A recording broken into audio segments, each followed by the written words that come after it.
kufikiria tutakula nini, tutavaa nini, maisha yetu itaendelea aje. Tusibebe mizigo sana katika maisha yetu ya kushughulikia maisha yetu, sababu Mungu anasema haya yote aishatushughulikia. Hata katika maandiko kwa sehemu zingine natuambia kabla haujaamka, yeye Mungu aliye juu mbinguni alikuwa ishakupangia ya kukula na kukunywa kwa hiyo siku. Ndio anatuambia tusijisumbue kwa maneno ya kesho.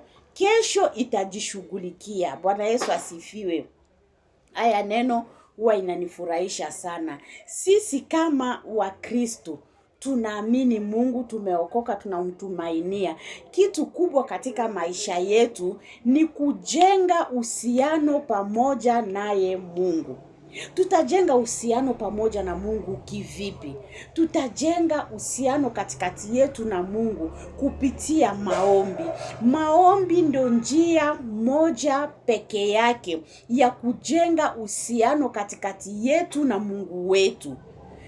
Wakati unapozama katika kuomba, wakati unapodumu katika maombi, unadumu kuomba, kusoma neno na kusikiliza Roho Mtakatifu. Hiyo ni uhusiano kubwa unajenga katikati yako na Mungu wako. Hiyo ndio kitu yenye tunafaa kupatia priority katika maisha yetu kama Wakristo.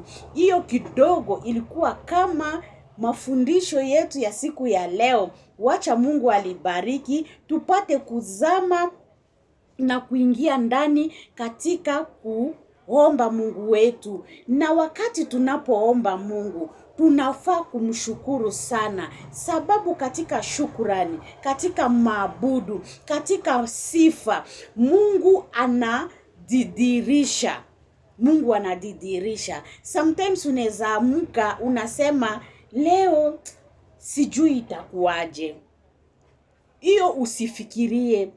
Kama unataka kufikiria hii, ingia katika kuabudu, ingia katika kusifu, ingia katika maombi, achia Roho Mtakatifu na nzia. Atende kazi vilivyo. Yesu alisema atarilizi Roho Mtakatifu akuwe msaidizi wetu. Kitu ya muhimu tudumu katika kumwabudu na kumuomba na kujenga uhusiano katikati yetu na Mungu wetu. Kila kitu itakuwa sawa katika maisha yetu. Mubarikie na haya neno la leo katika jina la Yesu.